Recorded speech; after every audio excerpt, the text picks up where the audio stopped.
శ్రీ గురుభ్యో నమః. కర్మలు 3 రకాలు: ఆగామి కర్మ, సంచిత కర్మ, ప్రారబ్ధ కర్మ అని 3 రకాలని మనం తెలుసుకున్నాం. ఇప్పుడు ఈ కర్మ ప్రారబ్ధ కర్మ ఉంటే జన్మ తప్పదు కాబట్టి ప్రారబ్ధ కర్మ లేకుండా పోవాలి. అంటే జన్మ లేకుండా పోవాలి అంటే ఏం చేయాలంటే ప్రారబ్ధ కర్మలు ఉండకూడదు. అంటే మనకి జన్మ వచ్చింది అని అంటే ప్రారబ్ధ కర్మలు ఉంటే అవి అనుభవించడం కోసం మనకి జన్మ వస్తుంది. మరి ప్రారబ్ధ కర్మ ఎలా వస్తుంది? సంచిత కర్మల్లో నుంచి కొన్ని పండితే అవి మనం ప్రారబ్ధాన్ని అనుభవిస్తాం. మరి సంచిత కర్మలు ఎలా వచ్చినాయి? మనం అనేక జన్మల్లో చేసినటువంటి కర్మల యొక్క ఫలితాలన్నీ కలిపి సంచిత కర్మలుగా మారి. ఈ విధంగా చూసుకుంటే కర్మలు ఆగామి కర్మలు సంచితం కాస్త ప్రారబ్ధంగా మారి, ఆ ప్రారబ్ధ కారణంగా నీకు అవి అనుభవించడం కోసం జన్మలు వస్తూ ఉన్నాయి. కాబట్టి నీకు జన్మ లేకుండా ఉండాలి అంటే ప్రారబ్ధ కర్మలు లేకుండా ఉండాలి. మరి ప్రారబ్ధ కర్మలు ఎట్లా పోతాయి? ప్రారబ్ధ కర్మలు పోవాలంటే సంచిత కర్మలు ఉండకూడదు. సంచిత కర్మలు లేకుండా పోవాలి అంటే అదిగో మనం చేసుకునేటువంటి కర్మలు ఏవి ఇంతకుముందు చేసిన ఆగామి కర్మలు లేకుండా ఉండాలి. ఆగామి కర్మలు లేకుండా ఉండాలి అర్థమైంది. ఏ కర్మ చేయకపోతే అప్పుడు ఆగామి కర్మలు ఏవి ఉండవు అన్నమాట. అంటే ఏ కర్మ చేయకపోతే ఆగామి కర్మలు ఉండవు అర్థం. మరి ఏ కర్మ చేయకుండా ఉండడం ఎవరికైనా సాధ్యమేనా? ఈ లోకంలో వ్యవహరిస్తూ ఈ లోకంలో ఉంటూ ఒక్క క్షణం కూడా పని చేయకుండా కర్మ చేయకుండా ఉండలేము. పుట్టిన దగ్గర నుంచి పసిబిడ్డగా పుట్టిన దగ్గర నుంచి తల్లిపాలు, ఆ తర్వాత ఆటలు పాటలు ఎన్నో కర్మ, ప్రతి క్షణము కర్మ చేస్తూనే ఉంటాం. పెద్దవాళ్ళు అవుతాం, చదువుకుంటాం, పెళ్లిళ్ళు చేసుకుంటాం, పిల్లలు పుడతారు, వ్యవహారాలు, సంపాదనలు అన్ని పనులే. పని చేయకుండా ఒక క్షణం కూడా గడవదు మనిషికి, జీవుడికి. కాబట్టి అందుకే భగవద్గీతలో వస్తుంది నహి కశ్చిత్ క్షణం అపి అని. అంటే జీవించి ఉన్నంత కాలం అంటే ప్రతి క్షణం కూడా కర్మ చేయాల్సిందే. కర్మ చేయకుండా అనేది కుదరదు. మరి ఎట్లా? కర్మ చేస్తేనేమో ఆగామి కర్మలు అవుతున్నాయి, సంచితం అవుతున్నాయి, ప్రారబ్ధం అవుతున్నాయి. నాకేమో జన్మలు వద్దు అంటే కర్మలు లేకుండా ఉండాలా? మరి కర్మ చేయకుండా గడవదు కదా. మరి ఎట్లా? కర్మ చేయకుండా ఎవరికి గడవదు, చేయాల్సిందే. చేస్తేనేమో బంధాలు అయి కూర్చుంటున్నాయి. ఎలా? అందుకే కర్మను బంధం కాకుండా చేయటం అనేది నేర్చుకోవాలి. ఇదే మనకి ఈశావాస్యోపనిషత్తులో కూడా చెప్తారు. ఏమని?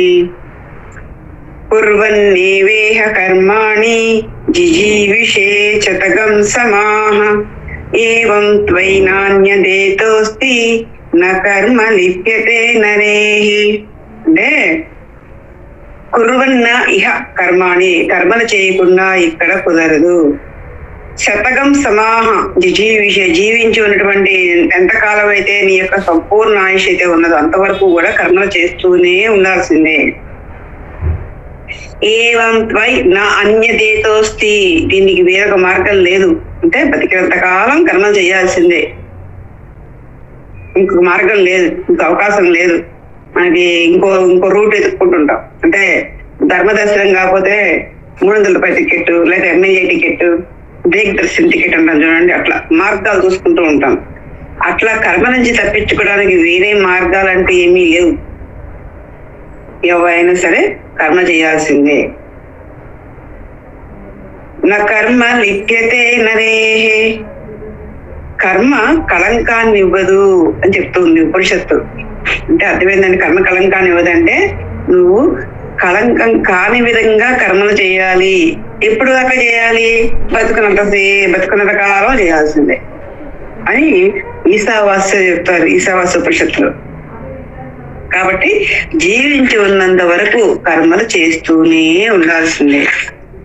మరి కర్మ చేస్తేనేమో బంధం, చేయకపోతున్నానేమో కుదరదు. దీనికి మనం ఒక కథ చెప్పుకుంటాం. ఏమిటంటే, ఒక పావును పట్టేవాడు ఉంటాడు. వాడి జీవనాధారం పావును పట్టడం. పావును పట్టి ఆడించడం అనేది వాడి యొక్క వృత్తి. పావును పట్టి ఆడిస్తే ఆ పావు కరుస్తుంది, వాడికి ప్రాణగండం. అప్పుడు పట్టకపోతే జీవితం గడవదు. వాడి వృత్తి అదే కదా, జీవితం గడవాలంటే పావును పట్టి ఆడిస్తే తలా 10 రూపాయలు 5 రూపాయలు వేస్తూ ఉంటారు. ఆ డబ్బులతోటి వాడి వృత్తి జరుగుద్ది. మరి ఆడించాలంటేనేమో పాము కలుస్తుంది, ప్రాణానికి భయం. ఆడించకపోతే జీవితం గడవదు. మరి ఎట్లా అంటే ఆడించాలి, పట్టాలి. ఏం చేయాలి? ఆ పావు కూరలో విషం తీసేసేసి అప్పుడు ఆడించాలి. అప్పుడు దానివల్ల ఇంక భయం లేదు. అలానే ఇక్కడ కూడా కర్మలు చేయకుండా కుదరదు, చేస్తేనేమో బంధం అవుతున్నాయి కర్మలు. మరి ఎట్లా? అదిగో అప్పుడే ఎలా చేయాలి కర్మలు, ఎట్లా చేస్తే బంధం కాకుండా ఉంటాయి కర్మలు, అది తెలుసుకోవాలి. ఎలా చేయాలి?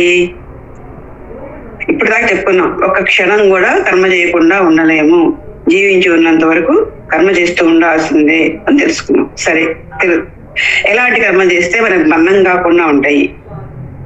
మరి పాపకర్మలు చేస్తే, చెడ్డ కర్మలు పాపకర్మలు చేస్తే కష్టాలు దుఃఖాలు అనుభవించాల్సిందే, నీచి ఏనుల్లో జన్మించాల్సిందే. మరి పుణ్యకర్మలు మంచి కర్మలు చేస్తామా సుఖాలు భోగాలు వస్తాయి, అవి అనిపించడానికి దేవజనులకు వెళ్ళాలి, అంటే దేవజనులు ఎత్తాల్సింది. మరి అవి కాకుండా కలగాపలగా అంటే కొన్ని మంచి కర్మలు కొన్ని చెడ్డ కర్మలు అలా చేసామనుకో, అప్పుడు ఇదో మనిషి జన్మ ఎత్తుతాం. కాబట్టి ఎట్లా చేసినా, అచ్చంగా పుణ్యకర్మ చేసినా, అచ్చంగా పాపకర్మ చేసినా, ఈసగం చేసినా, ఏది చేసినా అనేది కర్మబంధం తప్పటం లేదు. కాకపోతే ఏంటంటే చెడ్డ కర్మలు చేస్తేనేమో ఇనుప సంఖ్యలు, మంచి కర్మలు పుణ్యకర్మలు చేస్తేనేమో బంగారు సంఖ్యలు. అంటే చూస్తానికి లుక్కు తేడా తప్పితే ఏదైనా బంధమే. కాబట్టి 2 సంఖ్యలే. ఈ 2 పాపకర్మలు పుణ్యకర్మలు 2 కూడా మనిషిని బంధించేవే. మరి కర్మలు చేయకుండా ఉండడానికి వీల్లేదు, చేయాల్సిందే. చేస్తే మరి బంధాలు అవుతూ ఉన్నాయి. మరి ఇది ఏం చేయాలి? ఏ విధంగా చేస్తే కర్మలు అనేవి బందీ కాకుండా ఉంటాయి? ఏం చేస్తే ఉంటాయి? ఇప్పుడు మనం చెప్పుకున్నాం కర్మలు 3 రకాలు అని. ఆగామి కర్మలు, ప్రారబ్ధ కర్మలు, సంచిత కర్మలు 3 చెప్పుకున్నాం. ఇప్పుడు ఆగామి కర్మలు చేసేటప్పుడు ఆ కర్మ ఫలితం అప్పటికప్పుడే వచ్చే విధంగా ఉండే కర్మలు చేయాలి. తర్వాత ఇప్పుడు వచ్చే విధంగా చేయకూడదు. అలా చేస్తే కర్మ ఫలితం పోగవదు. ఇప్పుడు మన కర్మ చేస్తే కర్మ ఫలితం వస్తుంది, ఎప్పుడెప్పుడో ఫలితం వస్తే ఎట్లా, అప్పుడు మన జన్మ ఎట్లా వస్తుంది కదా. అందుకే అట్లా కాకుండా తక్షణం ఫలితం ఇచ్చేటువంటి కర్మలు ఎందుకొని అవి చెయ్యాలి. అప్పుడు కొత్తగా కర్మ ఫలాలు ఏర్పడ్డే సచ్చితమైన మా ప్రాంతం ఎప్పుడుకో వస్తాయి, ఎన్ని జన్మలకు వస్తాయో తెలియదు కదా. మరి అట్లా కాకుండా మనకి ఫలితం వచ్చేసే విధంగా ఉన్న కర్మలు ఆచరించుకోవాలి. ప్రారంభ కర్మలు అయితే అవి తప్పదు, ఎవరైనా సరే అనుభవించి ఖర్చు పెట్టుకోవాల్సిందే. సంచిత కర్మలు అంటే ఇవి పక్వానికి రాలేదు. సంచిత కర్మలు అర్థమైంది, సంచిలో ఉన్నటువంటి కర్మలు కదా, పోగైనటువంటి పచ్చికాయలు అనమాట. ఇది అనుభవించడానికి పక్వాన్ని పండలేదు. పోనీ జాగ్రత్త పడదామా అంటే ఇప్పుడు జాగ్రత్త ప్రయోజనం లేదు. ఎప్పటి నుంచో ఉన్నాయి, ఎన్ని ఉన్నాయో తెలియదు, ఎన్ని కోట్లు ఉన్నాయో తెలియదు. ఇవన్నీ అవి అనుభవించాలంటే ఎన్ని కోట్ల జన్మలు ఎత్తాలో కూడా తెలియదు. వాటిని అప్పుడు ఏం చేయాలి? వాటిని ఒక్కసారిగా దగ్ధం చేయాలి. ఎట్లయితే పత్తి లారీలో ఒక అగ్గిపుల్ల వేసామంటే చాలు, మొత్తం దగ్ధం అయిపోయింది. అట్లా ఈ సంచిత కర్మలన్నీ కూడా అలా దగ్ధం చేసుకోవాల్సిందే, ఇంకో మార్గం లేదు దానికి. ఈ ప్రకారంగా కొత్తగా కర్మలు చేసేటప్పుడు అంటే ఆగామి కర్మలు చేసేటప్పుడు సంచితం కాకుండా అప్పటికప్పుడు ఖర్చు అయ్యే విధంగా చేసుకోవాలి. అంటే అప్పటికప్పుడు ఫలితం వచ్చే విధంగా ఉండేటువంటి కర్మలు చేసుకోవాలి. సంచితంగా ఉన్నటువంటి వాటిని దగ్ధం చేసుకోవాలి. అప్పుడు కర్మ బంధాలు ఉండవు. కాబట్టి అప్పుడు ఇంక జన్మలు ఉండవు. బంధాలు లేవు కాబట్టి ఇక అనుభవించడానికి ఏమీ లేవు కాబట్టి జన్మలు ఉండవు. జన్మలు లేకపోతే బాధ ఉండదు. ఇది మోక్షం.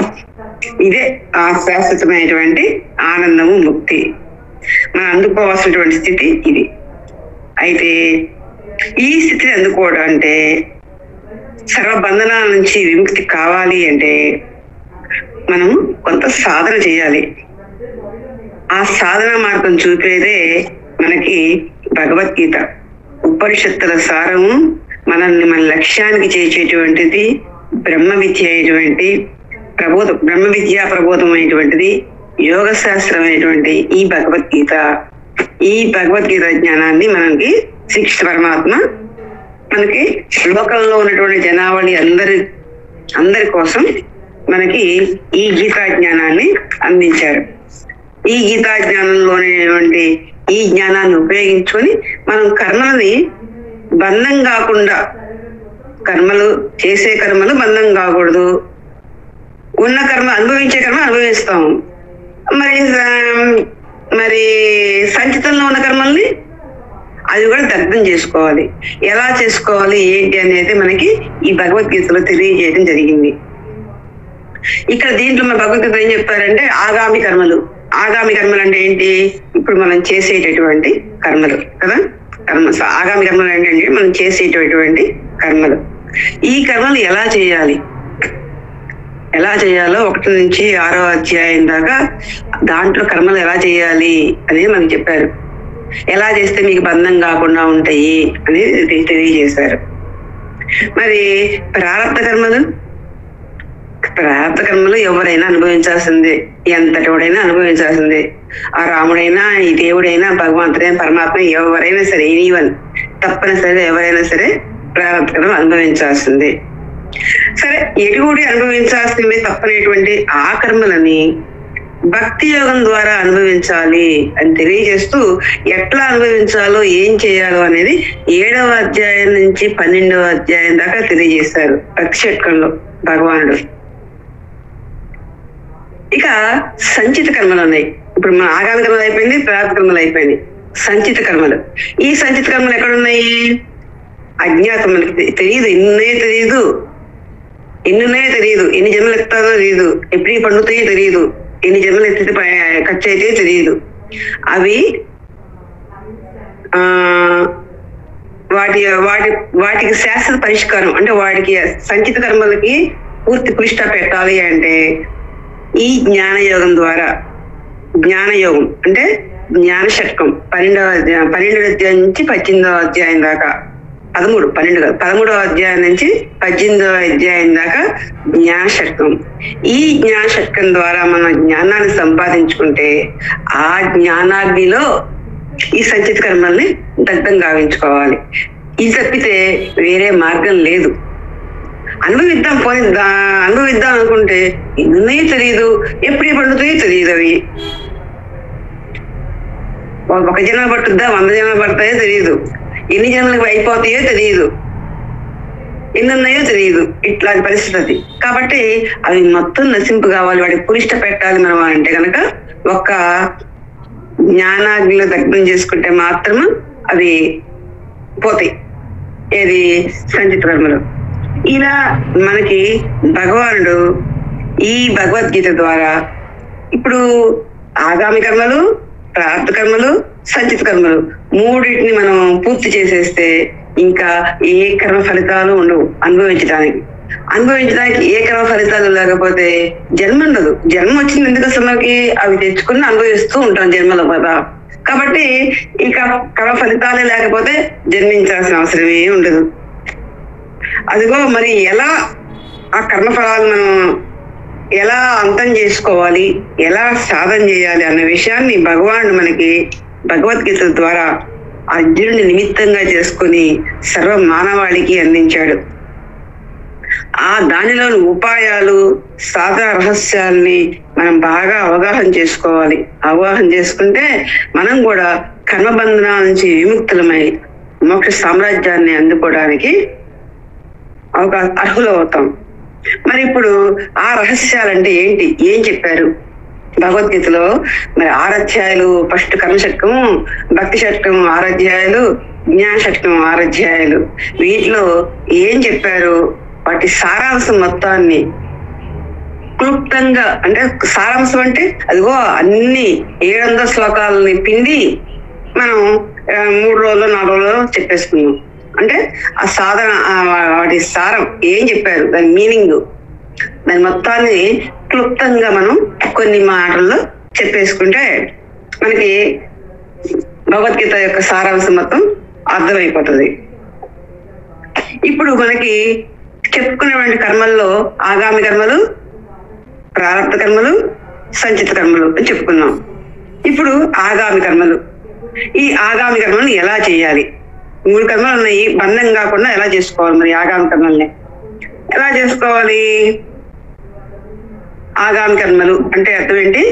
మనం ఇప్పుడు చేసే కర్మల్ని ఆగామి కర్మలు అంటారు. మనం ఇప్పుడు చేసే కర్మల్ని ఆగామి కర్మలు.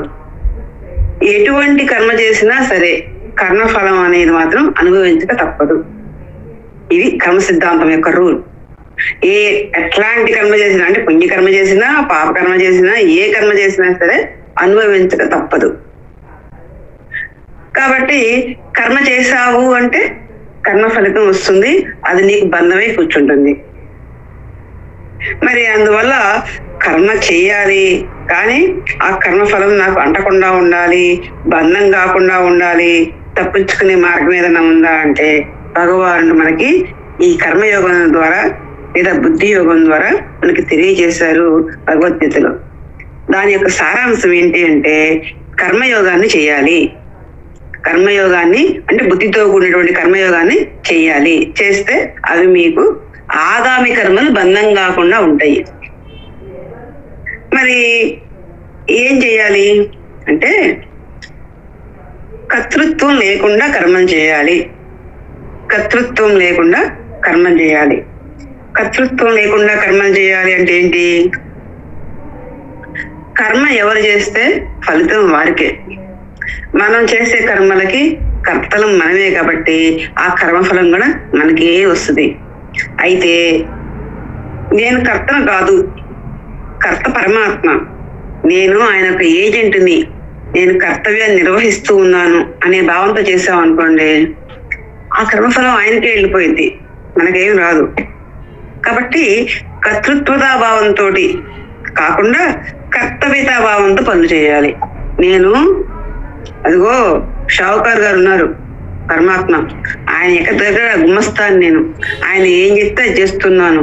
కాబట్టి ఏ ఫలితం వచ్చినా, లాభం వచ్చినా, నష్టం వచ్చినా, ఎటువంటి ఫలితం వచ్చినా అది ఆయనకే, నాకేం లేదు. అంతే కదా. గుమ్మస్తా గారికి ఏమి ఇస్తారు? వెళ్ళి సరికి ఇచ్చేదారని ఇచ్చేస్తాడు, అడిగిదారంటే అడిగొస్తాడు. వాడు ఏం చెప్పాడు అదే సమాధానం చెప్తా, వచ్చి ఇక్కడ ఏమని చెప్తాడు సమాధానం. అంత తప్పితే వాడికి బాధ ఉండదు, చింత ఉండదు. మరి వాడికి డబ్బులు అడగంగానే డబ్బులు ఇచ్చాడని చెప్పి ఇది కొట్టుడు, అడగంగానే డబ్బులు ఇచ్చాడని ఈ గుమ్మస్తా సంతోషపడ్డా ఏం చెప్తే తీసుకొచ్చి యజమానికి చేరేస్తా ఉంటాడు. అంతే. ఇదిగో ఇలాంటి భావంతో ఉండాలి.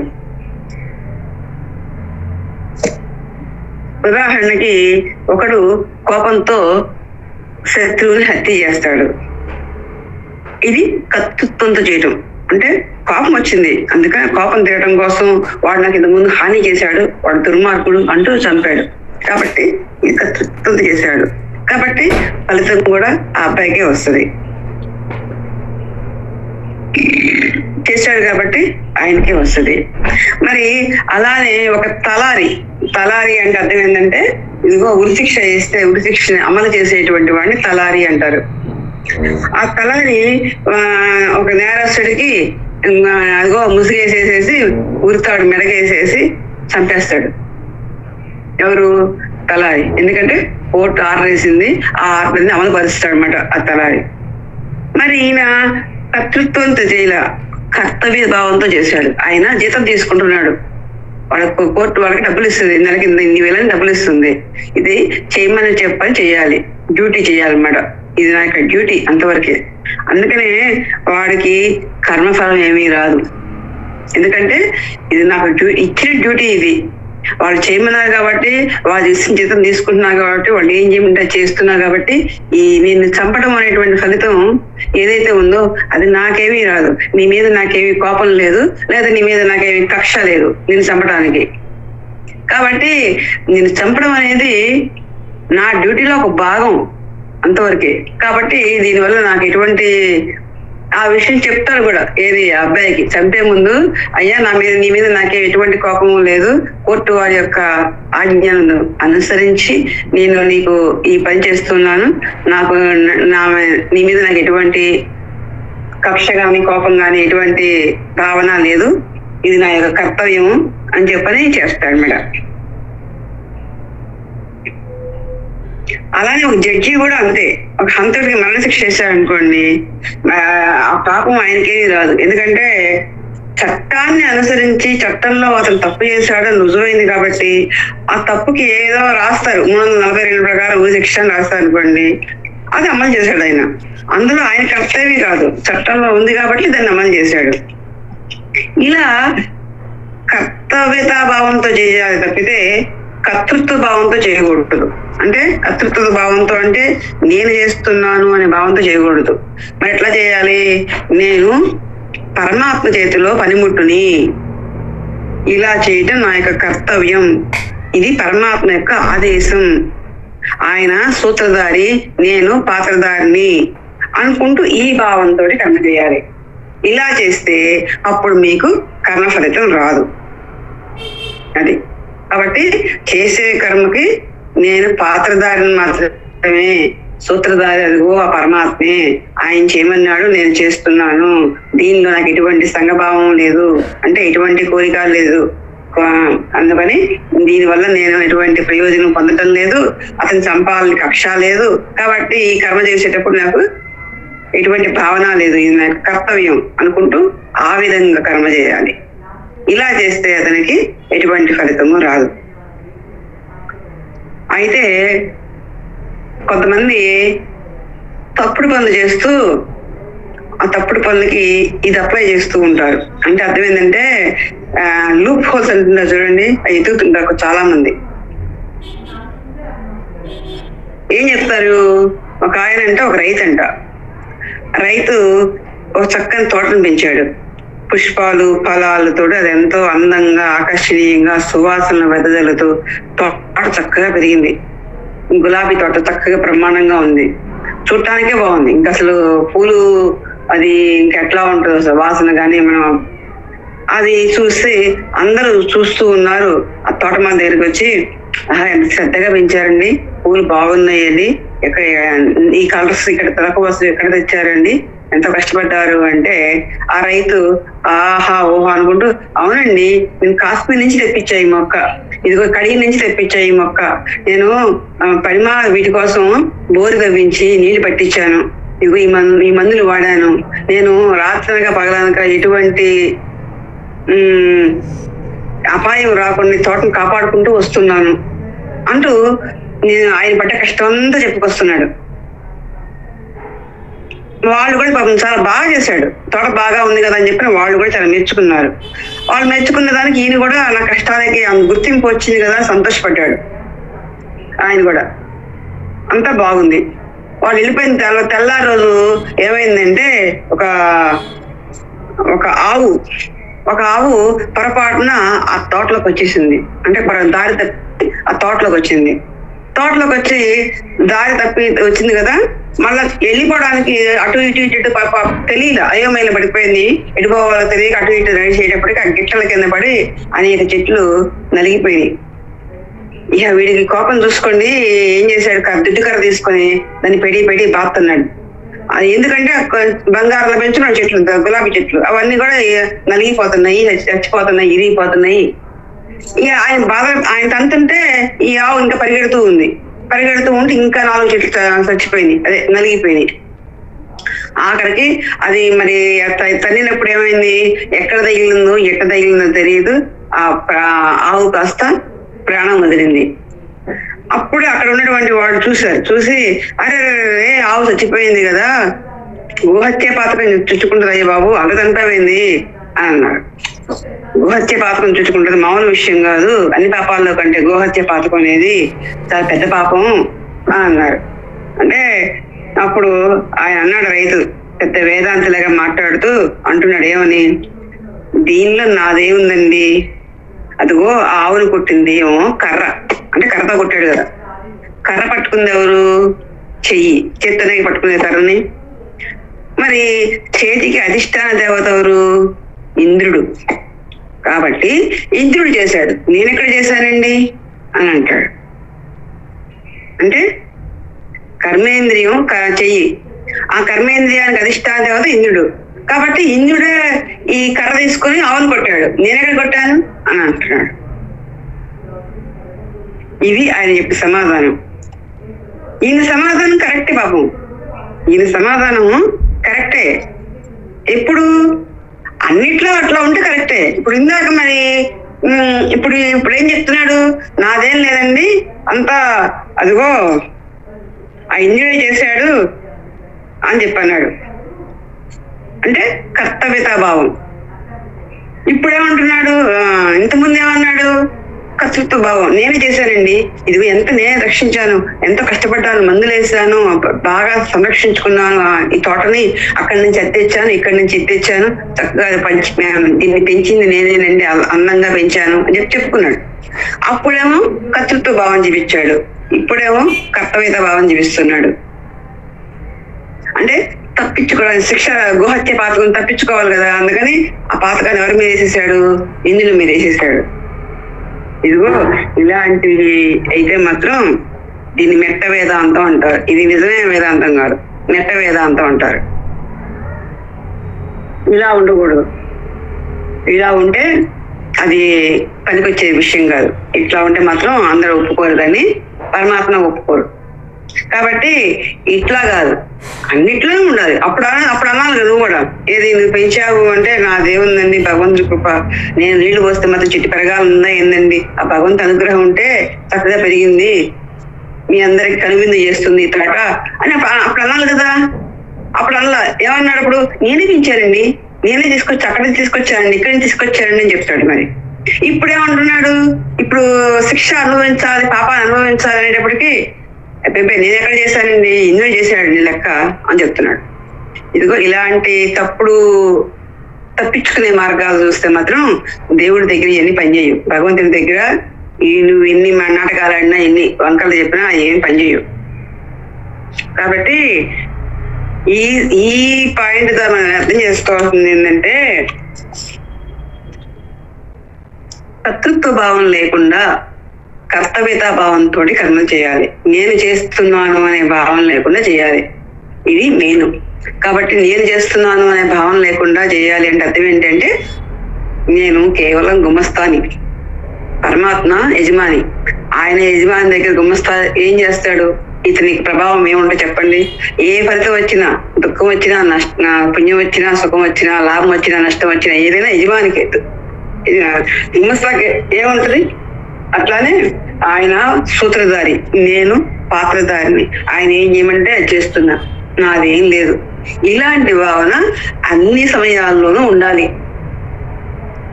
ఇది ఆగామి కర్మల్లో ఆచరించాల్సినటువంటి ఒక నియమం.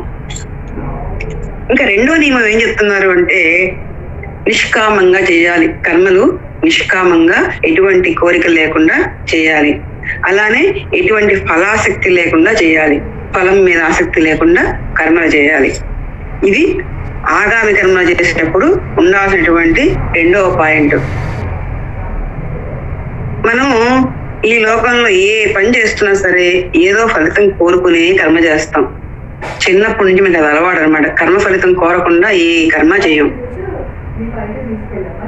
ఏ ఫలితం లేదనుకోండి, ఎందుకు అనవసరం చేయటం, ఊరికే అనవసరం చేయటం, కంచిగరుడ సేవ అంటారు చూడండి, ఆ టైపు. ఎందుకండి వేస్ట్ అని అంటారు అనమాట.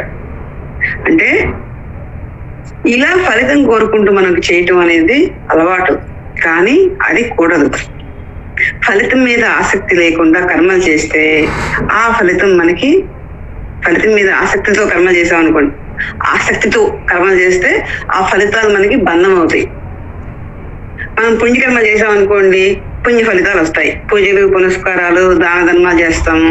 అలా చేసేప్పుడు మనకి ఏమొస్తుంది? పుణ్యం వస్తుంది. పుణ్యం వస్తే భరోసాతో చేస్తాం, పుణ్యం రావాలనే కోరికతోటే చేస్తాము, పుణ్యము వస్తుంది. పుణ్యం వస్తే ఏమైంది?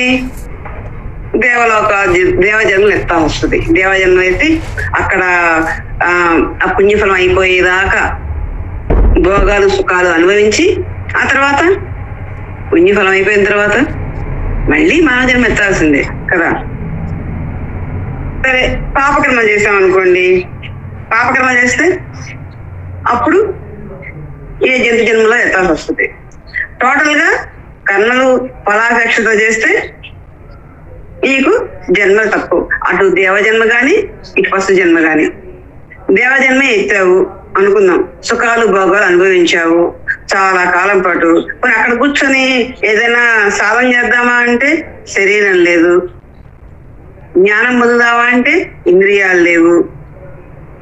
కాబట్టి అక్కడ ఉండడం ఉట్టి భోగభూమి. అది స్వర్గలోకం అనేది భోగభూమి.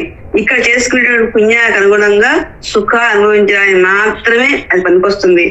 కర్మలు చేయడానికి పనికిరాదు, అక్కడ సాధన చేయడానికి పనికిరాదు. ఆ పుణ్యాలు అయిపోగానే మళ్ళా భూలోకానికి రావాల్సిందే. ఇప్పుడు ఏమైంది, మళ్ళా కర్మలు చేసుకోవాల్సిందే. అంటే వాళ్ళు ఏంటంటే లాస్ట్కి ఏంటి ప్రయోజనం అంటే ఏం లేదు, కాలం వృధా, సమయం వృధా, ఎందుకంటే ఏం లేదు. కాబట్టి మనం ఫలితం కోరకుండా, ఫలితం మీద ఆసక్తి లేకుండా కర్మలు చేయాలి. ఆ ఉద్దేశంతోనే భగవంతుని పూజలు కూడా చేయాలి. నేను పూజ చేసేటప్పుడు నాకు ఈ పుణ్యం వస్తుంది అనే భావంతో చేయకూడదు, ఈ పుణ్యం వస్తుంది అనే భావంతో చేయకూడదు. భగవంతుని ప్రీతితో ప్రేమతోటి అర్చించాలి అంతే, పుణ్యం కోసం అర్చించుకోకూడదు. అందుకనే మనకి పూజలు అయిపోయింది, పూజ చేస్తున్నాం, ఒక శివాలయంలో పూజ చేయించాం అనుకోండి, చివరికి ఏం చెప్తారు, అంతా అయిపోయిన తర్వాత ఈ తత్ఫలం సర్వం పరమేశ్వరార్పణమస్తు అని అంటారు. ఏంటంటే అంతా పరమాత్మకే అర్పణం. కాబట్టి నీకే పుణ్యం అక్కర్లా. పుణ్యం వచ్చిందంటే బాధ, పుణ్యం వచ్చిందంటే బాధ ఏంటండి, స్వర్గలోకానికి వెళ్తావు కదా అంటే, స్వర్గలోకానికి వెళ్ళి ఏమైంది, ఇవాళ కాదు రేపే మళ్ళీ రావాల్సింది, ఇక్కడికి రావాల్సింది, మళ్ళీ కర్మం చేసుకోవాల్సింది కదా. అందుకని ఆ ఫలితాన్ని భగవంతుడికే ఇచ్చేయటం, ఏతత్ ఫలం పరమేశ్వరార్పణమస్తు అంటూ. కాబట్టి కర్మలు చేయాలి, ఫలితం కోరవద్దు. ఇదే విషయం మనకి భగవద్గీతలో కూడా చెప్తూ ఉంటారు. ఏమని, 2వ అధ్యాయం చెప్తారు, ఏమని, కర్మణ్యేవాధికారస్తే మా ఫలేషు కదాచన మా కర్మ ఫల హేతుర్భూః మా తే సంగోస్త్వ కర్మణి. అంటే కర్మలు చెయ్యి, ఫలితం కోరవద్దు, ఫలితం మీద నీకు అధికారం లేదు అని చెప్తారు. అంటే కర్మలు చేయడం వరకే మన వంతు, ఫలితం మీద మనకి ఆసక్తి అనేది ఉండకూడదు. ఫలితాన్ని ఏం చేయాలి, భగవద్ అర్పితం చేయాలి, భగవంతుని సమర్పించాలి. భగవద్గీత చెప్పినటువంటి కృష్ణుడు కూడా నిష్కామ కర్మాచరణ చేయటంలో ఉదాహరణ చెప్పుకోవాలంటే నెంబర్ 1 ఉదాహరణ ఆయనే. అంటే నిష్కామ కర్మాచరణ చేసిన వాళ్ళు ఎవరయ్యా అంటే ఫస్ట్ ఎగ్జాంపుల్ ఆయనే. ఎందుకంటే మరి శ్రీకృష్ణుడు కంసమహారాజును చంపిన తర్వాత ఆ రాజ్యానికి పట్టాభిషేకం, మధుర రాజ్యానికి పట్టాభిషేకంగా ఆయన రాజు కావచ్చు కదా, కంసుడు యొక్క తండ్రి గారి ఉగ్రసేన మహారాజుని మళ్ళా ఆసనం మీద కూర్చోబెడతాడు, ఏ ఫలితం కోరుకోవాలి. అలాగే శిశుపాలుడు వధ జరిగింది, శిశుపాల వధ జరిగినప్పుడు శిశుపాలుడు అన్ని 100 తప్పులు పేలుతూ ఉంటాడు. శిశుపాలుడు ఎవరంటే శ్రీకృష్ణునికి మేనత్త కొడుకే కదా. మరి శిశుపాలుడు అనేక తప్పులు ఆయన మీద నిందలేస్తూ ఉన్నాడు కృష్ణయ్య మీద. మరి ఏం మాట్లాడలా, ఏం తిట్టినా కూడా టేక్ ఇట్ ఈజీ, ఏం తీసుకోలేదు, ప్రశాంతంగా ఉన్నాడు. ఆ తర్వాత ఏం చేశారు, 100 తప్పులు అయిపోయిన తర్వాత అతని యొక్క సుదర్శన చక్రంతో అతన్ని సంహరించాడు. శిశుపాలుడు చేతిదేశం మహారాజు అయితే మరి చంపేసిన తర్వాత ఆ రాజ్యాన్ని తీసుకున్నాడా, తీసుకున్నాడు. ఆయన కొడుకుకే పట్టాభిషేకం చేశాడు, సహదేవుడు అనుకుంటా. ఆయన కొడుక్కి పట్టాభిషేకం చేస్తాడు. అలాగే జరాసంధ వధ కూడా అంతే. జరాసంధుడు మగధ దేశానికి రాదనమాట, ఆయనకి చాలా బలవంతుడైన. భీముడు అర్జునుడు కృష్ణుడు ముగ్గురు వెళ్తారు. 27 రోజుల పాటు జరాసంధుడితో యుద్ధం చేస్తారు. యుద్ధం చేసిన తర్వాత మరి కృష్ణయ్య యొక్క సైకిలతోటి సహాయ సహకారాలతోటి భీముడు చంపేస్తాడు. చంపేసిన తర్వాత మరి ఆ మగధ రాజ్యాన్ని కృష్ణుడు తీసుకున్నాడా, భీముడు తీసుకున్నాడా, ధర్మరాజు తీసుకున్నారా? ఎవరు తీసుకోలే, ఎవరికి ఇవ్వలే. ఏం చేశారు? అదిగో జరాసంధుడి కొడుకు వాడికే అభిషేకం చేస్తారు, పట్టాభిషేకం చేస్తారు. అలా అని నరకాసురుడు కూడా అంతే. నరకాసుర వధ. నరకాసురుడు రాక్షసుడు అనమాట. ఆయన బాధలు పడలేక భూదేవి విష్ణుమూర్తి దగ్గరికి వెళ్ళి విన్నవించుకుంటది, ఈ నరకాసురుడు యొక్క బాధను భరించలేకపోతున్నాను అంటే, అప్పుడు శ్రీకృష్ణుడిగా నేను అవతరించి ఆయన సంహరిస్తాను అని చెప్పని విష్ణుమూర్తి ఆమెకు వరమిస్తాడు. మరి ఆ ప్రకారంగా శ్రీకృష్ణుడు నరకాసురుడిని వధించాడు. వధించిన తర్వాత మరి ఆ రాజ్యాన్ని ఆయన తీసుకున్నాడా? ఆయన కొడుకు భగదత్తుడు, నరకాసుడి కొడుకు భగదత్తుడు, ఆయనకి రాజ్యాభిషేకం చేశాడు. ఇలా ఎక్కడ చూసినా సరే, ఎన్ని చోట్ల చూసినా సరే శ్రీకృష్ణుడు ఎక్కడ స్వలాభాపేక్ష చూసుకోవాలా. నా వాళ్ళు పరవాళ్ళు ఇతరులు అనే భావన కూడా చూసుకోవాలా. నా వాళ్ళు ఇతరులు అనే భావన కూడా చూసుకోవాలి. ఆయన కురుక్షేత్ర యుద్ధంలో అనేక సంఘటనల్లో మరి అభిమన్యుడు తన చెల్లెలి కొడుకు చనిపోతూ ఉన్నా కూడా మరి ఆయన దానికి ఏమీ అడ్డుకోలే. అలానే భీముడి కొడుకు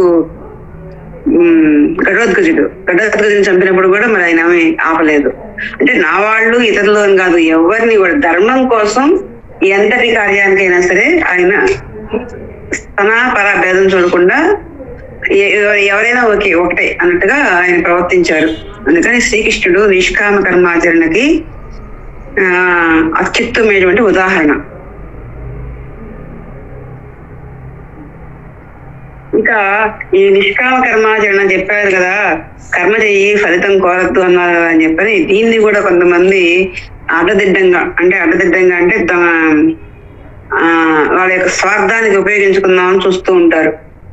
అట్లా తప్పు. ఇందాక చెప్పుకున్నట్లే ఇది కూడా, ఇందాక తోటమాలి చెప్పుకున్నాం కదా, అట్లానే సొంతానికి వాడుకోకూడదు, స్వార్థం కోసం అట్లా వాడకూడదు. ఒకసారి ఒక ఆయన బజార్కి వెళ్ళాడు సరుకులు తెచ్చుకుందామని. నెలకోసారి సరుకులు తెచ్చుకుంటారు చాలా మంది. నెలకోసారి అది లిస్ట్ రాసుకొని మొత్తం తీసుకొచ్చుకుంటారు. చాలా సరుకులేని మొత్తం తెచ్చుకోవాలంటే మోసుకొచ్చుకోలేడు ఇంటికి. అందుకని రిక్షాలో పెట్టుకొని తీసుకొచ్చుకున్నాడు. ఇంటికి వచ్చిన తర్వాత రిక్షా అబ్బాయికి డబ్బులు ఇవ్వాలి కదా, వాడు రిక్షా వాడు ఏం చేశాడు, మొత్తం 4 సంచులు 5 సంచులు అయినాయి మొత్తం తెచ్చి లోన్ పెట్టాడు. ఇంట్లో పెట్టేసి డబ్బులు అడిగాడు. డబ్బులు అడిగితే, అయ్యా భగవద్గీత ఎప్పుడు చదవలేదా నువ్వు, నీకు పుస్తకం కావాలంటే తీసుకో. ఈ భగవద్గీతలో ఏముందనుకుంటున్నావు, కర్మణ్యేవాధికారస్తే మా ఫలేషు కదాచన, కర్మ చేయటం ఉంది, నీకు అధికారం ఉంది కానీ ఫలితం కోరరాదు అని ఉంది. కాబట్టి నువ్వేం ఫలితం కోరకూడదు, తప్పు అని చెప్పాడు. ఓహో ఇటు చెప్తున్నాను అనుకుని ఆపాయ అన్నాడు, అయ్యా స్వామి మాకేం చదువు లేదు పాడు లేదు, మాకు మీరు చెప్పినా కూడా మీలాంటి గొప్ప గొప్ప విషయాలు మాకేం తెలుస్తాయండి, మేము చదువుకున్నడం కాదు. ఇప్పుడు మీరు చెప్పారు కాబట్టి నాకు అర్థమైంది, కర్మ చెయ్యాలి ఫలితం కోరకూడదు, అంతే కదా, ఇదిగో నేను కర్మ చేస్తున్నాను అంటూ లోన పెట్టిన సంచుల్లోంచి 3 సంచులు తెచ్చుకొని తన రిక్షా పెట్టుకొని పోబోయాడు. అరే ఉండు అట్టగాదులే అని చెప్పని ఆ సంచులు తీసేసుకొని వాటి డబ్బులు వాడికి ఇచ్చి పంపించేశాడు. ఇదిగో ఇలా మెట్ట వేదాంతాన్ని అన్నింటి దగ్గర ప్రయోగించకూడదు. అంటే ఏంటి, తన స్వార్థం కోసం ఇలాంటి డొంగ తిరుగుడు వ్యవహారాలు చేయకూడదు. దానివల్ల ఉపయోగం ఏమి ఉండదు. మరింత పెరుగుతాయి బంధాలు, మరింత పెరుగుతాయి తప్పితే తగ్గవు. కర్మబంధాలు పెరుగుతాయి కానీ తగ్గవు.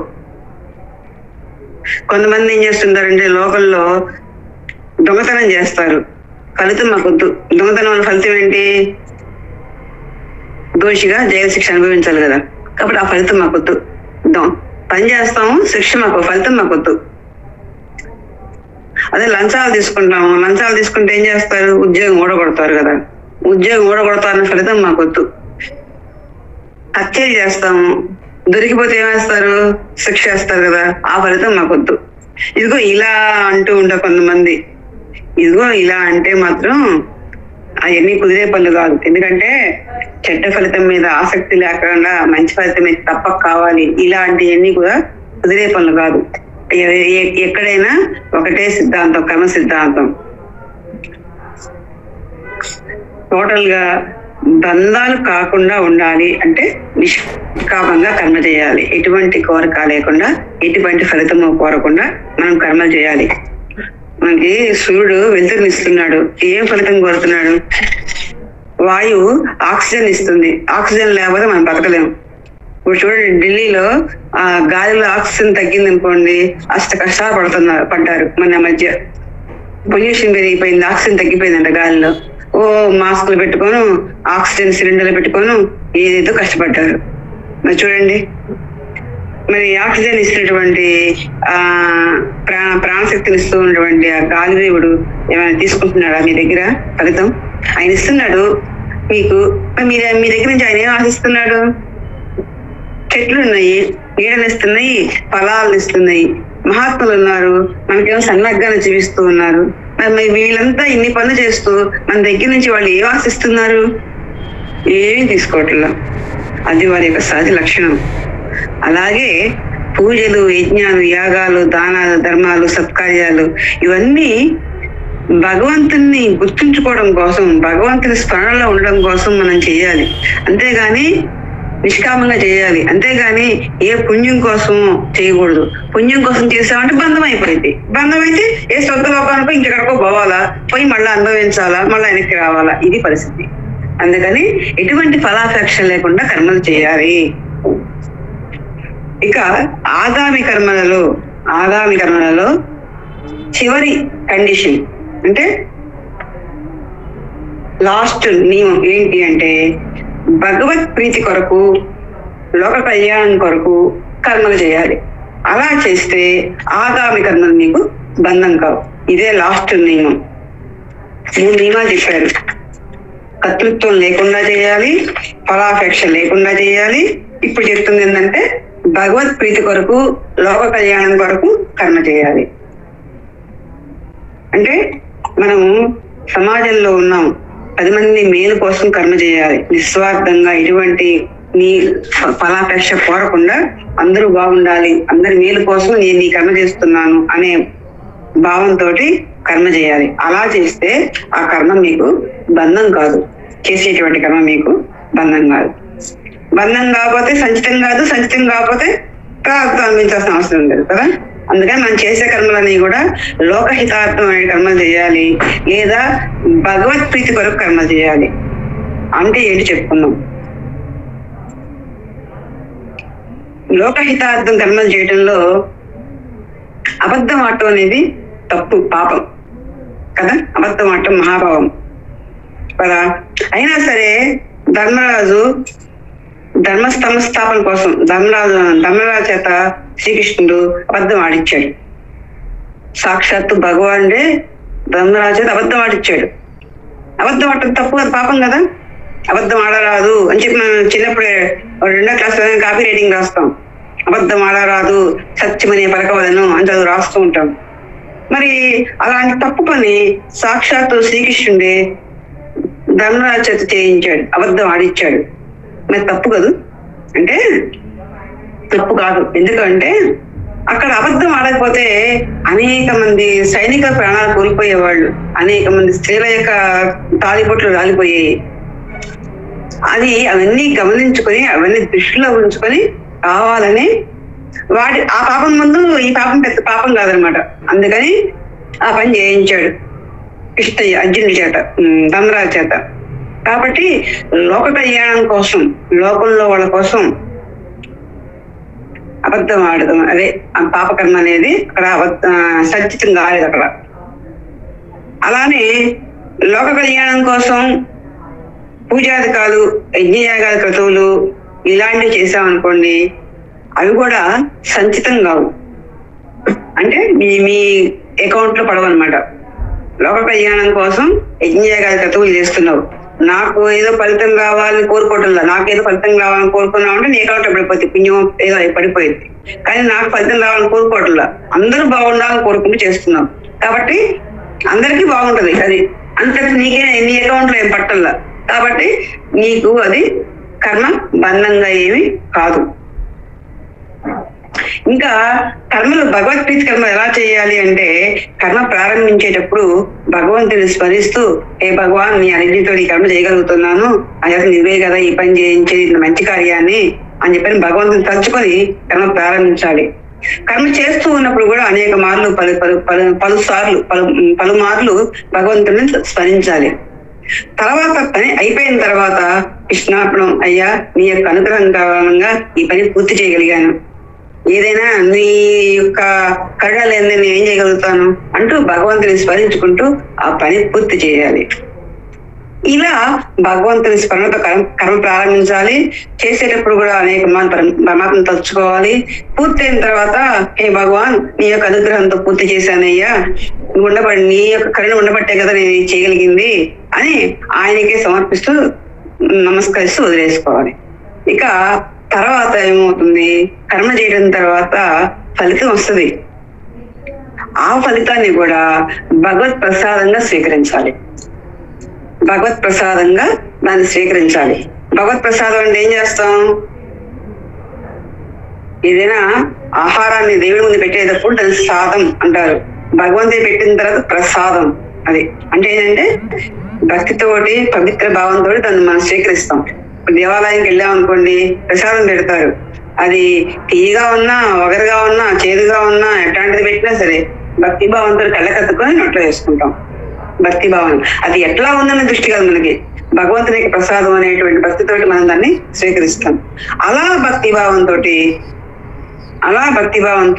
ఆ వచ్చిన ఫలితాన్ని మనం స్వీకరించడం నేర్చుకోవాలి. ఇలా చేయాలి.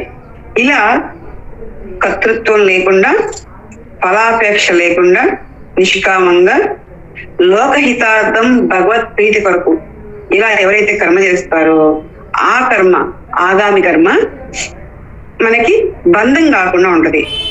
కాబట్టి అప్పుడు ఏమైంది, కర్మగా కాకుండా కర్మ యోగంగా మారినట్లు. ఆగామి కర్మ సంచితం కాకుండా ఉంటది. సంచితం కాకపోతే తెలిసిందే కదా, సంచితం కాకపోతే ప్రారంధంలో మాట్లాడడానికి లేదు, అనుభవించడానికి లేదు. కాబట్టి ఆగామి కర్మలు సంచితం కాకుండా ఉండాలంటే ఈ విధంగా కర్మ చేయాలి. కాబట్టి మనం చేసేటటువంటి కర్మల్ని 1-2 సార్లు బుద్ధితో ఆలోచించి, శాస్త్రం ఏం చెప్పిందో గుర్తు చేసుకొని మన మనోబుద్ధికి అనుగుణంగా సవరణ చేసుకుంటూ ఆ కర్మలు మనకి బంధం కాకుండా చేయాలి.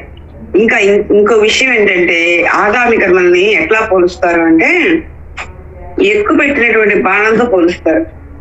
ఎక్కుపెట్టిన బాణం ఏం చేస్తాం, కావాలని డైరెక్షన్ మార్చుకోవచ్చు.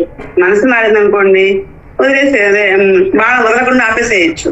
లేదు డైరెక్షన్ మార్చి ఇంకో వైపుకి వేయచ్చు. అంటే ఎక్కుపెట్టిన బాణం మీ చేతుల్లోనే ఉంది, మీ నిర్ణయం ప్రకారం ఏదైనా మార్చుకోవచ్చు దాన్ని. కాబట్టి మన చేతుల్లో ఉన్నటువంటి ఆ ఆగామి కర్మని ఎలా చేయాలో జాగ్రత్తగా అలా చేయాలి. బంధం కాకుండా ఉండే విధంగా మనం ఆ కర్మని చేయొచ్చు. అలా చేయాలన్నమాట. కాబట్టి ఆగామి కర్మల్ని కర్మయోగం ద్వారా బంధం కాకుండా చేసుకోవడం అనేది మనం చూసుకోవాలి. స్వస్తి.